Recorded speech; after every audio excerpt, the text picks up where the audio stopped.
আসসালামু আলাইকুম রহমতুল্লাহ। প্রিয় শিক্ষার্থীবৃন্দরা, আজকে আমরা আলোচনা করব বাস্তব সংখ্যার অনেক একটি ইম্পর্টেন্ট বিষয় নিয়ে, যেটা 2-1 বছর পর পর আসে থেকে। এখানে আছে √2 অমূলত সংখ্যা প্রমাণ করো, অথবা আসবে √3 অমূলত সংখ্যা, অথবা আসতে পারে √5 অমূলত সংখ্যা। আমরা জানি 1 2 3 4 5।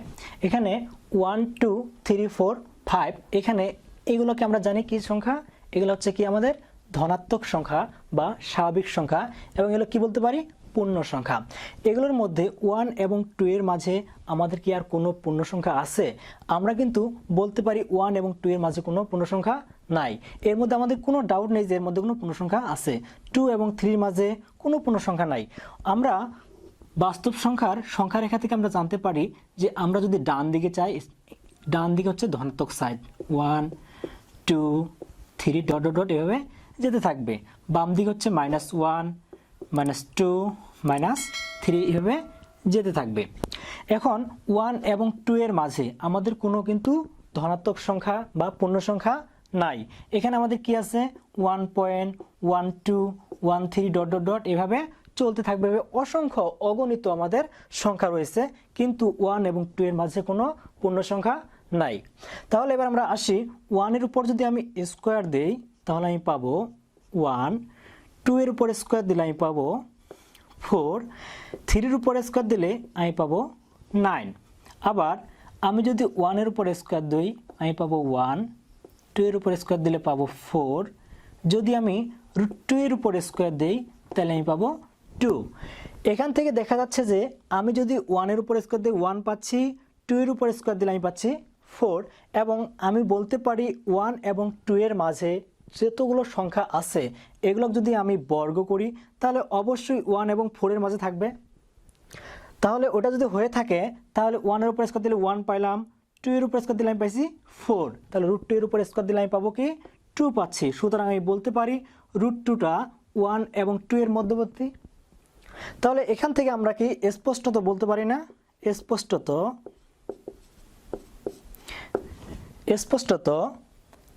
√2 1 থেকে বড়, কিন্তু 2 থেকে ছোট।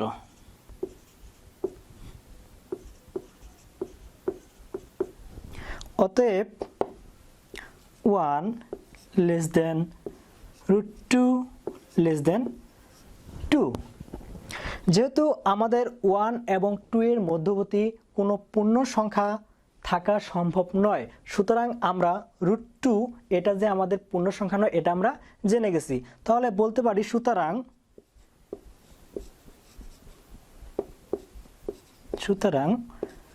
√2 পূর্ণ সংখ্যা নয়। পূর্ণ সংখ্যা নয়। যেহেতু আমাদের এই √2 পূর্ণ সংখ্যা নয়, সেহেতু অবশ্যই সেটা মূলত অথবা অমূলত সংখ্যা হবে।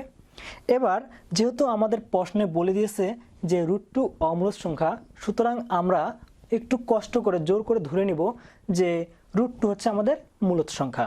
তাহলে আমি কি বলবো? ধরি √2 মূলত সংখ্যা। আমরা মূলত সংখ্যার ক্ষেত্রে জানি কি, যে সকল সংখ্যাকে p/q আকারে প্রকাশ করা যায় সে সকল সংখ্যাকে বলি আমরা মূলত সংখ্যা। সুতরাং আমরা √2 = p/q লিখতে পারি। p/q, এখানে আমরা কিছু কন্ডিশন দিয়েছিলাম যে এখানে pq belongs z হবে, অর্থাৎ pq অবশ্যই আমাদের পূর্ণ সংখ্যা হবে। এবং আরো বলে দিয়েছিলাম pq পরস্পর সহমৌলিক হবে এবং q not equal to 0। এবার আমরা যদি এটাকে বর্গ করে দেই, √2 এর উপর square p square q Q square, এখানে লিখতে হবে বর্গ করে, বর্গ করে, বা √2 এর উপর স্কয়ার দিলে আমি পাবো 2 ইকুয়াল টু পাবো পি স্কয়ার কিউ স্কয়ার।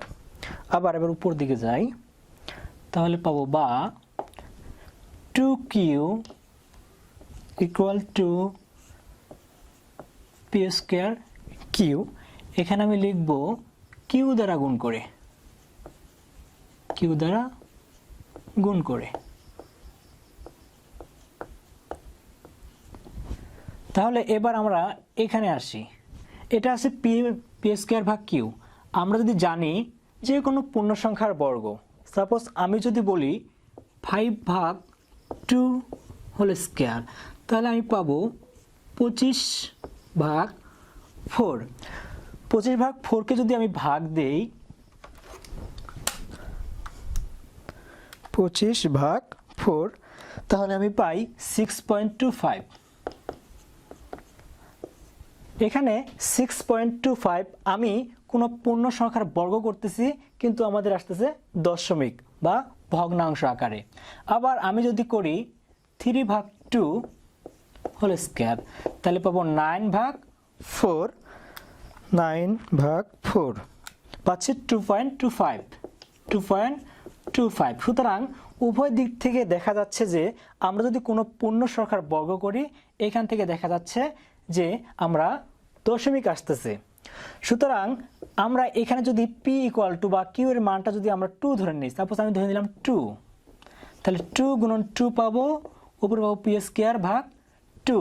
যেহেতু এটা আমাদের ভগ্নাংশ সংখ্যা, আর এটা আমাদের হচ্ছে পূর্ণ সংখ্যা, যেহেতু এটা আমাদের পূর্ণ সংখ্যা আর এটা হচ্ছে আমাদের ভগ্নাংশ সংখ্যা, সুতরাং কখনো কি সমান নয়। সুতরাং আমরা এটা বলতে পারি স্পষ্টত 2q not equal to P square ভাগ কিউ।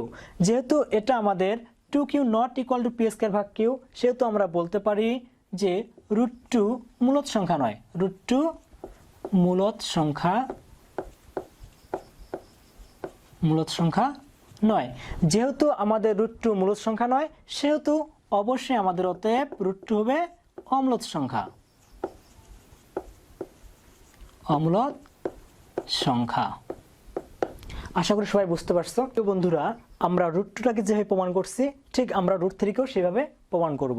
তাহলে আমি যদি 1 এর উপর স্কয়ার দিই, তাহলে আমি 1 পাবো। যদি আমি 2 এর উপর স্কয়ার দিই, তাহলে অবশ্য 4 পাবো। এখন √3 এর উপর যদি আমি স্কয়ার দিই, তাহলে আমি কি পাচ্ছি? 3 পাচ্ছি। এই 3 তাহলে কার মধ্যে অবস্থিত? 1 এবং 4 এর মধ্যে অবস্থিত। যদি 1 এবং 4 এর মধ্যে অবস্থিত হয়, তাহলে √3 অবশ্যই 1 এবং 2 এর মধ্যে অবস্থিত। তাহলে কি আগের মতো তোমরা ওইভাবে লিখবা? তাহলে এখান থেকে আমি বলতে পারি, কি বলতে পারি? 1 লেস দেন √3 লেস দেন 2। ঠিক এভাবে তোমরা √3, √5, √7 এভাবে তোমরা বাড়িতে ভালোভাবে প্র্যাকটিস করবা। অনেক সময় তোমাদের দেওয়া থেকে 0.31 এবং 0.12 এর মধ্যে দুটি অমূলদ সংখ্যা নির্ণয় করো। এভাবে অনেক কিছু দেওয়া থাকে যে দুটি মূলদ সংখ্যা নির্ণয় করো অথবা দুটি অমূলদ সংখ্যা নির্ণয় করো এভাবে বলে থাকে। আমরা আসি সংখ্যা রেখায়। আমরা যদি সংখ্যা রেখা দিই, এটা হচ্ছে আমাদের 0 থেকে যদি আমি ডান সাইডে যাই, এটা হচ্ছে ধনাত্মক, আর যদি বাম সাইডে আসি, এটা হচ্ছে ঋণাত্মক। আমাদের এখানে বলছে 0.12 এবং 0.31 এর মধ্যবর্তী।